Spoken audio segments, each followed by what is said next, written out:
Hello guys, welcome to my YouTube channel में लेके आपके लिए दी और बात में एपिसोड की शुरुआत बुलबुल द्वारा शालू के बच्चे को ले जाने और दरवाज़ा बंद करने से होती। शालू कहती है कि बच्चा बीमार है, वह रो रहा है, बुलबुल से बच्चे को देने के लिए कहो। बुलबुल कहती है मैं बच्चे का ख्याल रखूंगी और उसके लिए लोरी गाती। बच्चा रोता, अंकिता बुलबुल से दरवाज़ा खोलने के लिए कहती है। अंकुर कहता है कि वह ऐसा नहीं सुनेगी, चली जाती। बुलबुल कहती है कि पिताजी ने मुझसे कहा था कि मैं बच्चे के बारे में बात नहीं कर सकती, इसलिए मैंने बिना किसी से कहे बच्चे को अपने साथ ले लिया। संध्या कहती लेकिन वह बच्चा शालू आंटी का बच्चा ठीक नहीं है और शालू आंटी रो रही है। बुलबुल कहती कि भगवान ने बच्चे को छीन लिया। माँ कहती कि भगवान गलत नहीं करते, मैं उनके पीछे चली गई। शालू कहती कि दरवाज़ा खोलो, मेरा बच्चा ठीक नहीं है। अंकुर मास्टर चाबी लाता है और दरवाज़ा खोलता है। शालू बच्चे को ले जाती है और बुलबुल रोती। संध्या कहती कि बुलबुल को अकेले रहना पसंद नहीं है, इसलिए मैंने अपना पूरा परिवार यहाँ ले लिया। मिस्टी और परी भी यहाँ आए, उनके साथ खेलो। बुलबुल कहती है कि वे यहाँ से चले जाएंगे, मुझे सब पता है। जब तुम्हारे बच्चे होंगे तो तुम सब चले जाओगे। मुझे एक बच्चा चाहिए जो मेरे साथ स्कूल जाए, मेरे साथ खेले, मेरे माता पिता को अपना माता पिता कहे। अंकुर कहता है कि हम इससे आहत है। बुलबुल कहती है कि मुझे भी दुख है। अंकुर गुस्सा हो जाता है। संध्या और अंकिता बुलबुल का बचाव करते हैं कि वह सिर्फ एक बच्ची। अंकुर कहता है कि बुलबुल तुम्हें कोई बच्चा नहीं मिलेगा। बुलबुल कहती है कि मैं यहाँ नहीं रहूँगी। अंकुर कहता है कि फिर तुम हॉस्टल में रहो। बुलबुल कहती है मैं चली जाऊँगी।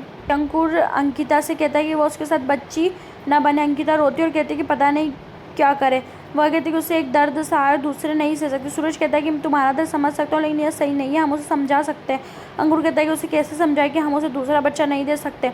सूरज कहता है कि अंकिता को तुम्हारी ज़रूरत है और हम बुलबुल के लिए यहाँ हैं, हम उससे बात करेंगे। संध्या कहती है हाँ, हम उसे समझाएंगे, वह समझ जाएगी। संध्या और सूरज बुलबुल का आइसक्रीम खिलौने ले जाते। संध्या कहती है मैं बचपन में बुलबुल जैसी थी और कहती कि आइसक्रीम से गुस्सा पिघलता जैसे कि मेरे पापा कहते थे। बुलबुल कहती है कि फिर पापा को आइसक्रीम खानी चाहिए, वो मुझसे नाराज़ है। सूरज कहता है तुम्हारे पापा उदास हो गए और मम्मी रोने लगी। हमारी बुलबुल अपने माता पिता को दुखी नहीं करना चाहती। संध्या कहती है कि हाँ, उन्हें भी तुम्हें उदास देखना पसंद नहीं, रोना मत। सूरज कहता है कि शालू का बच्चा हमारा नहीं है, हम किसी का बच्चा नहीं ले सकते वरना उसके माता पिता उससे मिस करेंगे।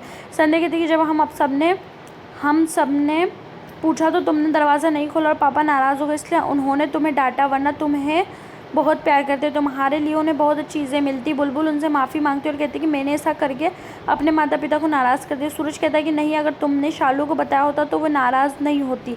वह कहती कि बिना पूछे किसी कुछ भी लेना बहुत बड़ा पाप है। बुलबुल पूछती कि अगर मैं पूछ कर ले लूँ तो क्या मुझे कुछ मिलेगा? सूरज कहता है हाँ, क्यों नहीं, कौन तुम्हें मना करेगा? बुलबुल कहती भगवान तुम्हें 2 बच्चे दे रहे हैं, क्या तुम मुझे एक बच्चा दोगी? संध्या और सूरज चौंक जाते हैं। बुलबुल कहती है अगर तुम हमें एक बच्चा दे दोगी तो हम सब खुश हो जाएंगे। अंकुर आता और कहता है नहीं। बुलबुल कहती कि सूरज ने कहा कि अगर वह पूछ कर लेगी तो कोई नाराज़ नहीं होगा। अंकुर कहता है मेरे साथ आओ, मैं तुम्हें समझाता हूँ। भाभो एमिली को एक पूजा के बारे में बताती है जिससे बच्चा सभी समस्याओं से दूर रहता है। बाबा से कहते हैं कि हमें नींद में चलने की बीमारी के बाद उसकी सुरक्षा के लिए ऐसा करना चाहिए।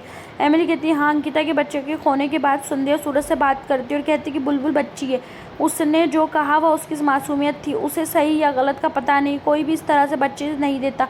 बाबू शायद इंतज़ार कर रही हो कि चलो घर चलते हैं। वे एक लड़की को दूसरा गुब्बारा देते हुए देखती। संध्या कहती बच्चा गुब्बारा नहीं है, कोई उसे अंश बच्चे से कैसे दूर कर सकता है। संध्या और सूरज घर आते। बुलबुल खुश है। अंकुर अंकिता उसे कूदने से मना करते। भाभो पूछती कि वो खुश क्यों है। बुलबुल कहती कि मैं सबको बता दूंगी, मेरा बच्चा आएगा। संध्या अंकिता से पूछती कि बुलबुल क्या कह रही है। बुलबुल कहती कि अंकुर ने मुझे दुखी देखा और मुझसे कहा कि वो मेरी बात मान गया है क्योंकि मुझे बच्चा चाहिए। बुलबुल कहती कि अब मेरा बच्चा होगा जो हमेशा मेरे साथ रहेगा। शालू उसके नाश्ता करने के लिए आने के लिए कहती है। अंकुर उसे नाश्ता करने जाने के लिए कहता है। अंकिता उसे जाने के लिए कहती नहीं तो आने वाली आंटी सोचेगी कि तुम बच्चे की देखभाल नहीं कर सकती। बुलबुल कहती है मैं खाना खाऊंगी और बच्चे की सेवा भी करूँगी। अंकुर कहते हैं मैंने उसे बहुत समझाया लेकिन वह समझौता करने को तैयार नहीं है। वह कहती कि मैंने एक अनाथालय से बात की है जो लोगों को गोद देता है, वहाँ एक सामाजिक कार्यकर्ता जो पास में ही रहता है, मैंने उसे अनुरोध किया कि और वह यहाँ आने के लिए तैयार हो गई। वह कहती कि अगर सब कुछ सही रहा तो हमें 2-3 दिन में बच्चा मिल जाएगा, मुझे इसके अलावा कोई समस्या नहीं थी। सूरज को बुलबुल को शब्द याद आते हैं जिसमें वह अपने जुड़वा बच्चों से एक बच्चा मांग रही थी। एपिसोड समाप्त होता है। आने वाले एपिसोड में सूरज रात में सोचता है कि बच्चों से बात करता है जबकि संध्या सो रही है। वह कहता है कि मुझे डर है, कभी भी तुमसे दूर करने के बारे में नहीं सोच सकता, कभी नहीं। एपिसोड समाप्त होता है। आने वाले एपिसोड के अपडेट जानने के लिए हमारे चैनल को लाइक एंड सब्सक्राइब कीजिएगा।